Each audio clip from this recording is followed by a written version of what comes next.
Greetings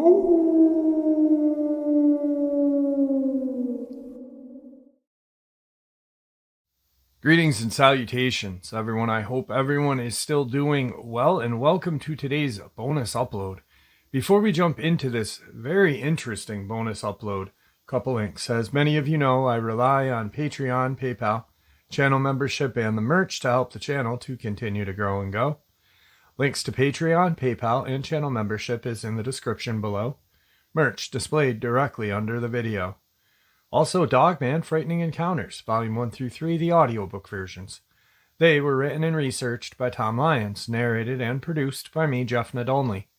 Those audiobooks are available on Audible, Amazon, and iTunes, links to which are also in the description as well. And finally, last but definitely not least, if you'd really like to help support the channel to continue to grow and go, simply subscribe. It does not cost a cent. Click that like button, takes half a second. If you don't want to miss out on any of the informative uploads I put out daily, click that bell icon, and folks, please leave a comment. Why? Well, because all of these things really do help the channel to continue to grow and go. And yes, folks, they definitely do matter. Now, everyone, I have taken far too much of your time. Let's jump in to today's bonus, shall we?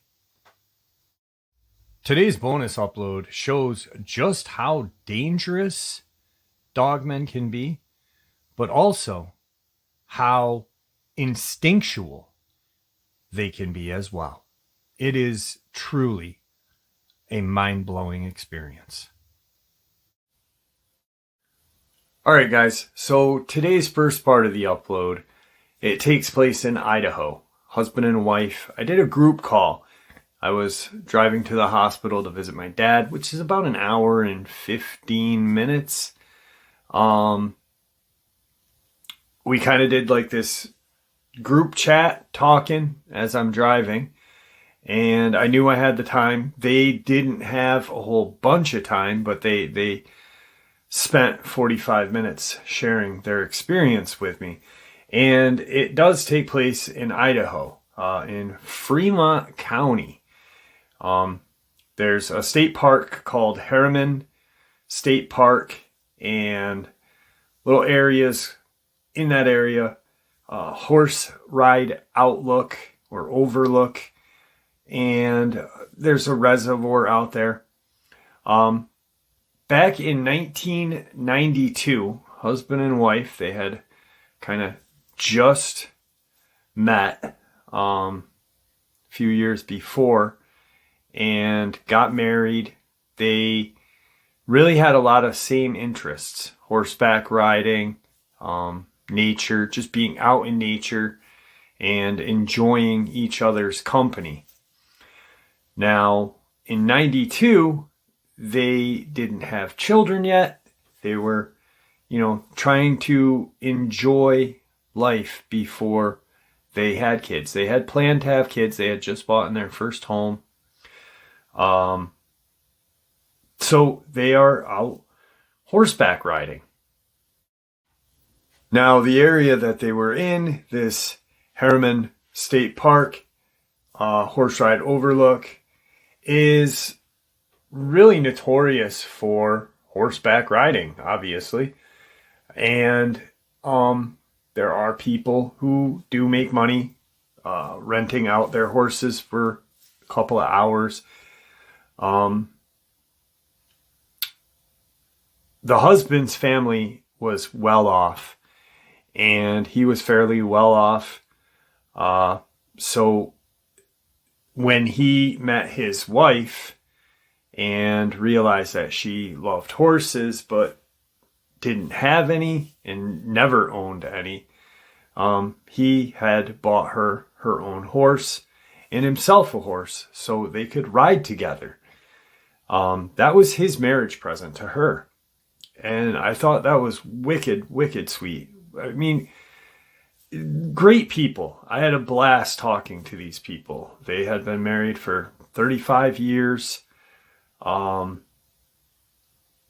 So 92. They're planning a family, but they don't have kids yet. They're out horseback riding. And it's a beautiful, beautiful day. There's this little area where they were going called Henry's Fork. It's kind of by this area called Silver Lake. And they had parked in an area called Mesa Falls, and Horseback Road out that way. Now, when they had gotten up to this horse overlook area, horseback overlook, they kind of sat down, got off the horses, and they have these kind of couplers, I guess they're called. You put it on the front two legs of the horse.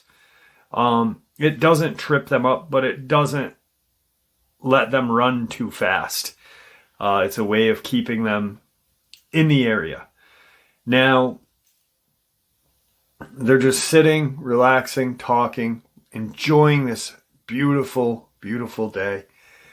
When all of a sudden, one of the horses kind of perks its head up and panics. The husband's kind of looking around.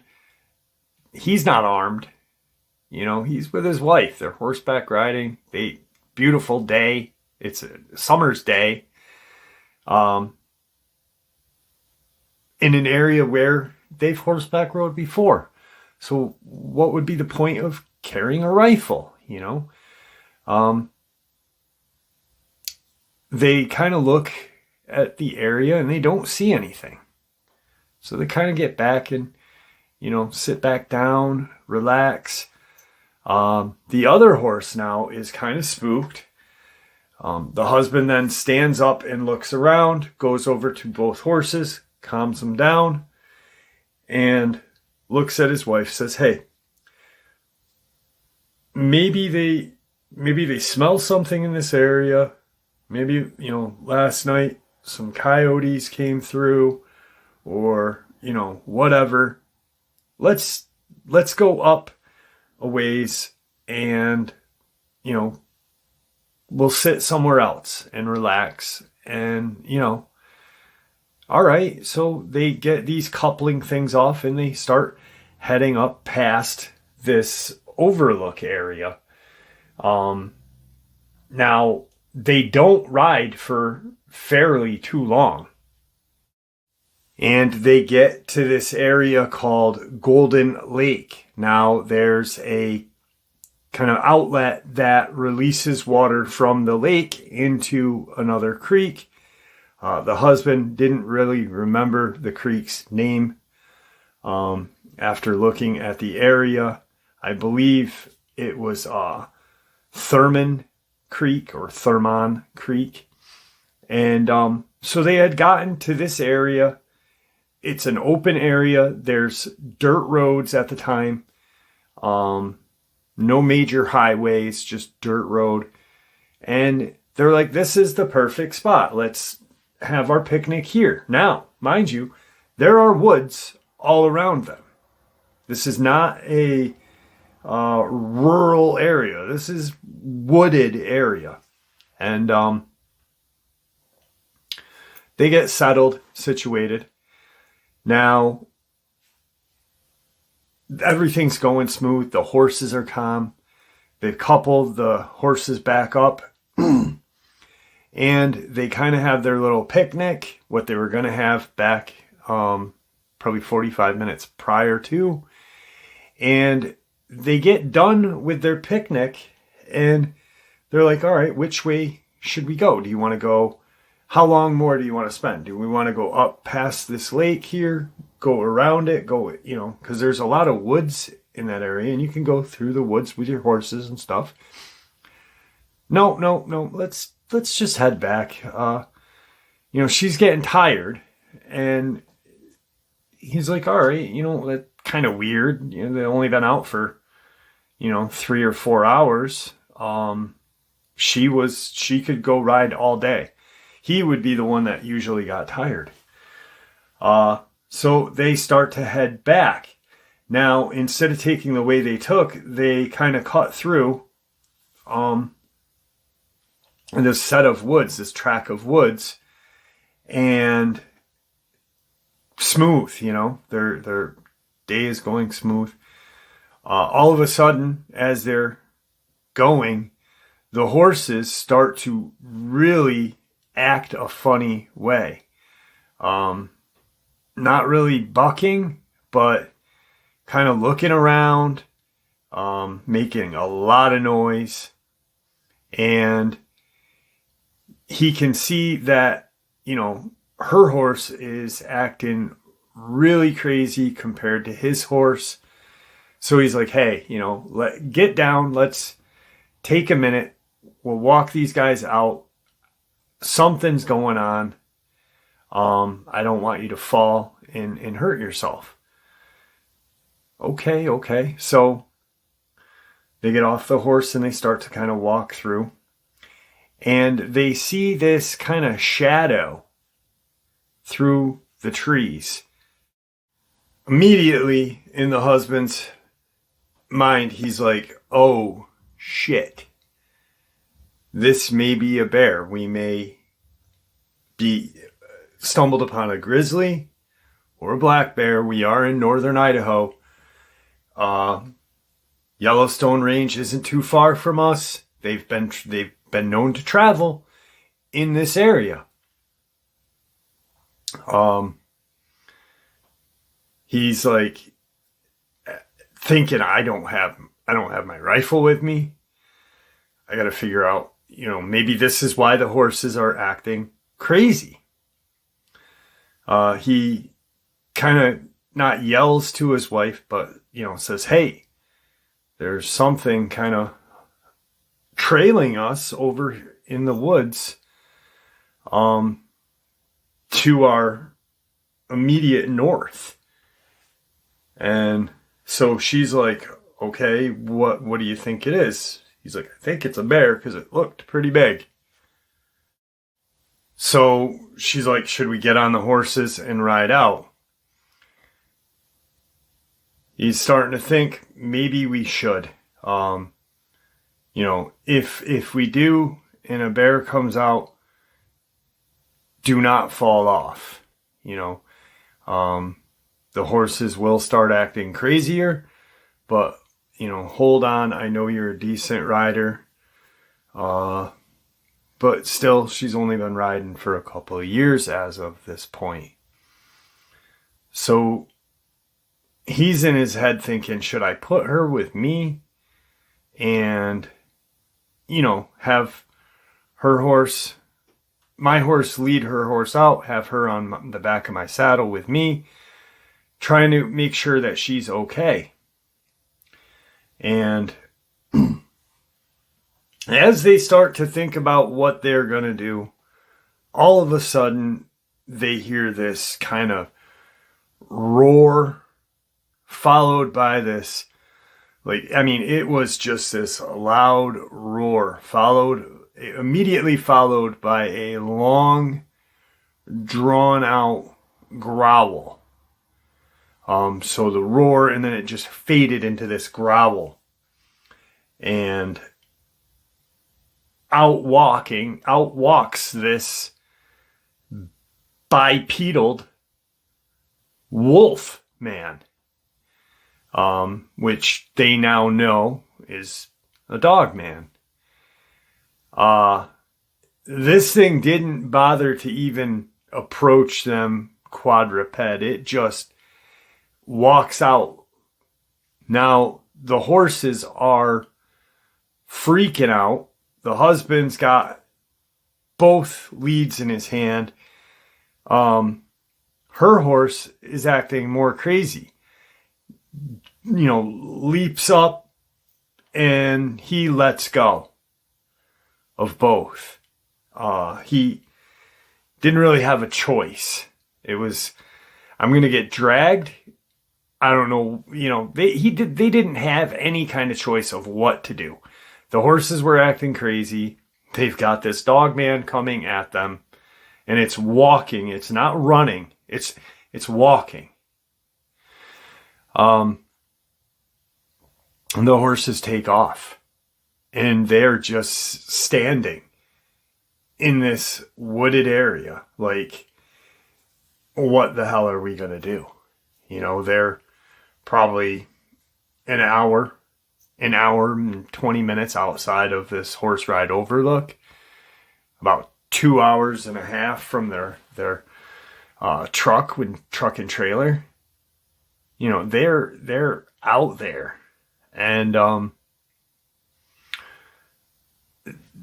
she's gets closer to her husband. Her husband's yelling like, "Yeah, get out of here!" Thinking, you know, yell loud, be intimidating. You know what you would do with a bear. She's like thinking, should we climb a tree? And he said, I don't think that would have done much because it's got hands. Now, the Dogman's about 15, 20 feet from him. And they kind of looked at each other and pretty much thought that was the last moment they were going to see each other. That they were going to be attacked and they were going to die. And this Dogman drops down onto all fours and kind of walks right up very quickly to the woman. Growling, its hackles are up on its back. I mean, this thing's huge. He's 6'1", or was 6'1" back then. He's a funny guy. He's like, I was 6'1" back then. I'm about, 5'11" and a half with age. Nice guy. I mean, he's like in his head thinking, it's going to kill my wife. He's yelling and kind of charging at it. And it looks at him and growls. Now, at that point, they can see this monster like spot on. Its head comes up to, the guy's chest. If he's 6'1", that's a huge, huge creature. He said its head was probably, as big as his chest area. It was just this monstrous grayish black and white color. It looked very similar to a timber wolf picture. Those photos in the National Geographic calendars of timber wolves. He said it was so beautiful. They both said this thing was beautiful, but terrifying. And it had these just golden eyes that they seemed to be glowing, but they didn't think they were glowing. They believed they were so gold that they looked like they were glowing. And so when it looks at him and it growls and he can see its teeth and they're just friggin' huge. It had these purplish gums and its teeth were not white. They were, very yellowish. And, obviously plaque buildup and stuff. It's a wild animal. It immediately, after it growls at him, turns and stares right at her. And it's maybe 2 feet from her. And it does this weird kind of look at her. And it smells her area, her chest area, her stomach area. And growls, smells again, growls, looks at her husband, looks at her, not at her eyes. But the Dogman, when it looked at him, it looked at his eyes. Looked back at her where he was smelling in this, her chest and stomach area. And it made this weird kind of face and this almost like submissive kind of whine and backed up, growled one more time at him, looked at her stomach and chest area again, and took off the opposite way. So it went back the way it was coming. It had just come from. They're like, we got to get out of here. Let's go. They start to jog. And they're trying to figure out what in God's name they had just seen. What was this thing? Why was it so focused on her? And they end up getting, jogging, running, walking for about 45 minutes, and they hear something off in the distance. And when he was holding the leads of the horses, he must have kind of tied them off. He doesn't remember tying them off. But there were their horses, and their leads were connected, and they were on one side of a tree. Each one was on, kind of like they had gotten wrapped around the tree by their leads. They looked at each other like, wow, miracle. They undid the lead, which, was easy. It was just a quick knot.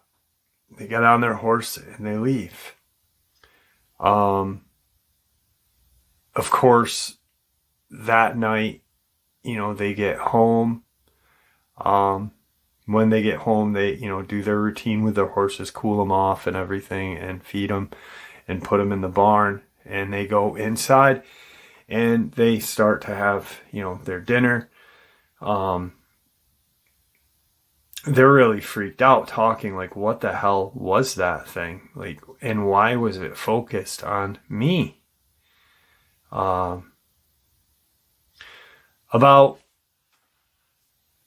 a month goes by. They kind of didn't want to go horseback riding for a while, after that. A month goes by, and she finds out that she's pregnant. And she finds out that she's about 4 months pregnant at that point. So when they had their experience, she was about 2 to 3 months pregnant, 2.5, 3 months pregnant. Her kids, twins, fraternal twins, are 31 now, boy and a girl. And for the longest time, they didn't really think about why, but after years of kind of wondering what in the hell this thing was, what did it do this for, why, about 6-7 years ago, they had been watching this TV show. And of course they told their kids about the experience, and they really didn't believe them. But one night the son calls and says, turn on this channel, guys. I think what you guys saw back in, before we were born is on TV in Maine. And they turn on the TV, and it's a TV show about the Palmyra Dogman. And they watch the show a little, the show's probably half over. And that gives them a name to the creature they saw. Now, as time goes by, he starts to put things together, like this thing may not have attacked us because she was pregnant. and it smelled her hormones. Her hormones were different. And when it finally, because it looked confused, and this is his theory on this. He said it looked confused. It smelled her. It was smelling like her stomach and chest area. It wasn't going close, and it wasn't, it wasn't like, in her area, but it was,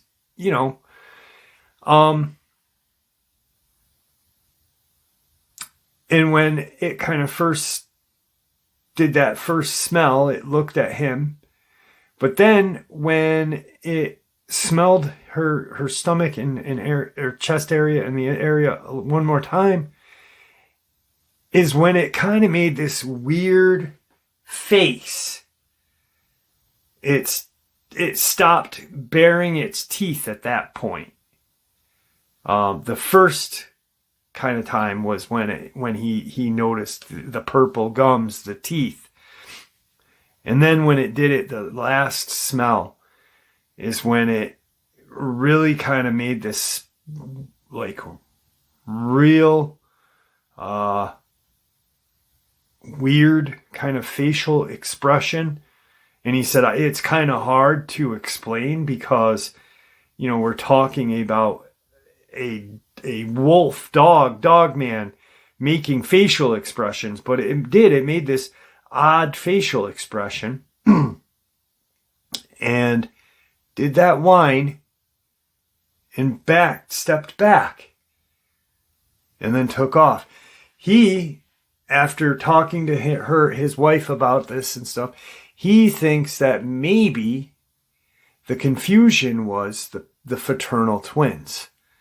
That if it could smell that she was pregnant, the hormones and stuff, that maybe it made that strange face because it smelled two different sex. His son and his daughter. I'm not any kind of doctor, and I was like, yo, that's a really good theory. That's deep. That's some thinking. You really have thought about this, And obviously, 30-something years go by, you do think.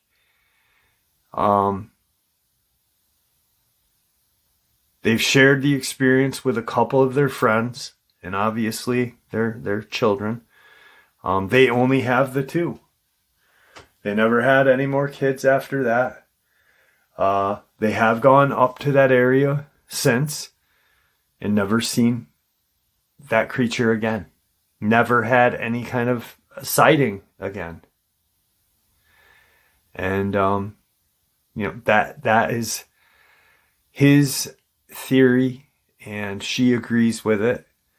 That maybe it didn't attack them because she was pregnant, and then it was trying to figure out why there was two different scents of two different sex of, the boy and the girl.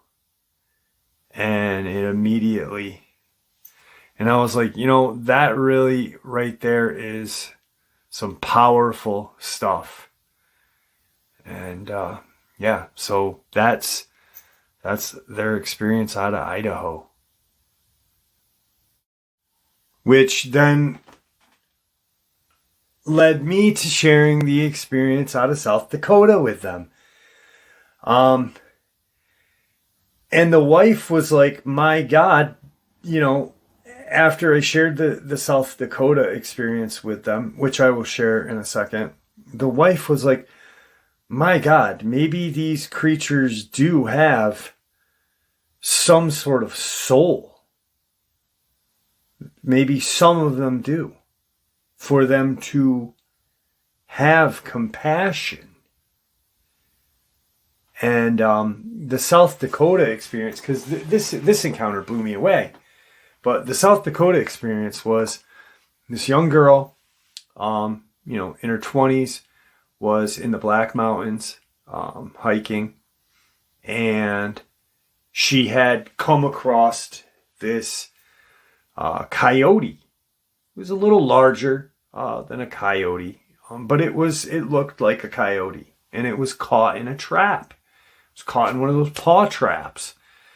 And she, diehard, animal lover, she's like, I can't leave this thing here. It's trapped. It's gonna die.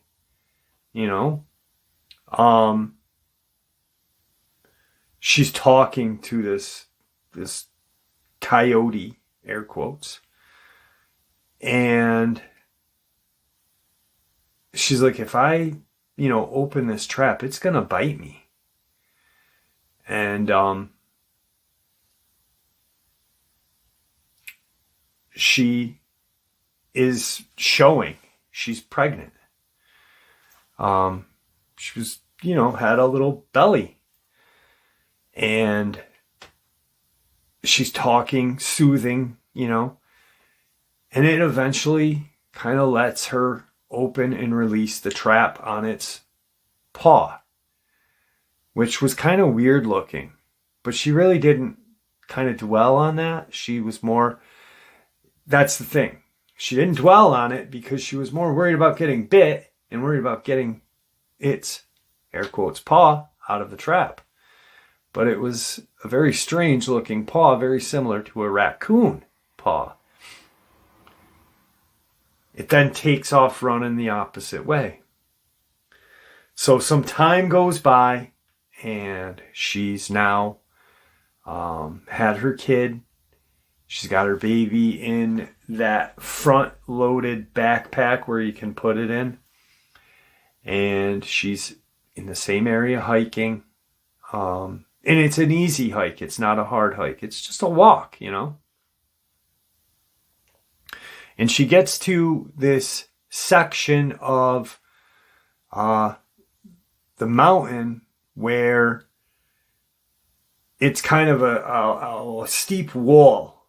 There's no more area to go. You stop and you turn around. Or you hike up or climb up, which she couldn't do because she obviously had her child with her. Well, all of a sudden, as she's getting ready to turn around, she hears this really kind of evil sounding growl, this just terrifying sound. And she kind of looks up, and it's this just very strange looking canine-like creature coming down the hill, very violently coming at her. Now, seconds later, in her head, she's like, my child and I, oh my God, I got to protect my child. And she starts kind of backing out, and she gets ready to turn and run. And as she turns, there's 3 dogmen standing right there. Now, the 3 that were there, the only similarity they had to the one coming off of this kind of cliff area was that they had snouts, but the other one just really looked demonic. And these 3 kind of, move her aside, and the larger one goes towards this demonic one. The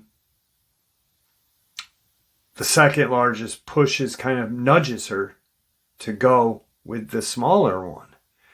And the 2 dogmen go and confront this demonic creature.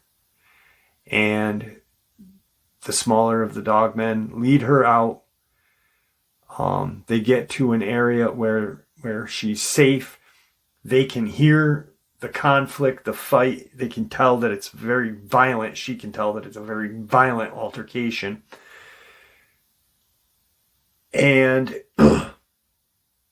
she's looking at this dogman going, this thing looks very familiar. And she looks at its paw or its hand, and she sees a scar. And she realizes at that point that was the dogman or the coyote that she had freed. But at that same time, it looked at its paw and pointed at her or at the baby and then her belly and nudged her back to where her car was to get the hell out of there. And it ran towards its other two friends that were fighting this demonic Dogman. I shared that immediately after they shared their experience with me. I was like, guys, I don't know how long you've been with the channel, but have you heard this experience? No, we have not. My God. And she says, they really do have compassion. They may have a soul. And I was like, I never really thought of it like that, but maybe you're right. Maybe you're right. But then I got to thinking about Jesse and Jesse's child that was killed by the Dogman. And all these other, people, children that have been attacked by these creatures. So maybe it's only a select few. Maybe there are these demonic entities that come from a portal or are a creation from the fallen angels and man, or a creation of the fallen angels and animals. Who knows? But that's a very amazing topic to think about. And I tell you what, after having the conversation with those two, I thought about it for a while, and I was just like, that is absolutely insane. I've never really thought about them possibly having a conscience or a soul. And then maybe some don't. Those demonic ones, that was like the one coming off that cliff. But maybe there are the ones that do have the soul that went to go and fight that one that was coming off the cliff. Who knows? Who knows? Anyway, a lot of weird... this one left me questioning with more questions than anything. I have more questions right now than anything. And, man, I really do hope you guys, in the comment section, leave your opinion. I mean, because I maybe there are ones that have a soul and some sort of conscience, and maybe, like I just said, maybe the demonic ones, wherever they come from, a portal, or if they're children of the Nephilim or children of the fallen angels and are the Nephilim, because if you really think about St. Christopher from Canaan, supposedly he had a canine-like face and was 8 feet tall. So, I don't know. But it left me with a lot more questions and kind of feeling like my head hurts because I'm going to think about this for a long time. And there you have it, folks. I hope you all enjoyed today's bonus as much as I enjoyed sharing it with you. I'd like to thank you all for supporting the channel. After all, it is your support that keeps this channel growing and going, and what gives us all a place and a chance to share our experiences and theories judgment-free. Everyone simply treated with the respect we all deserve. Everyone, please stay safe, happy, healthy, and ever vigilant, keeping an eye on our children, pets, family, and friends. These creatures are real. They are out there and dangerous. Share this information with those you love and care about, and it may just help save their lives someday. Until next time, never stop asking questions, never stop searching for the truth, and God bless.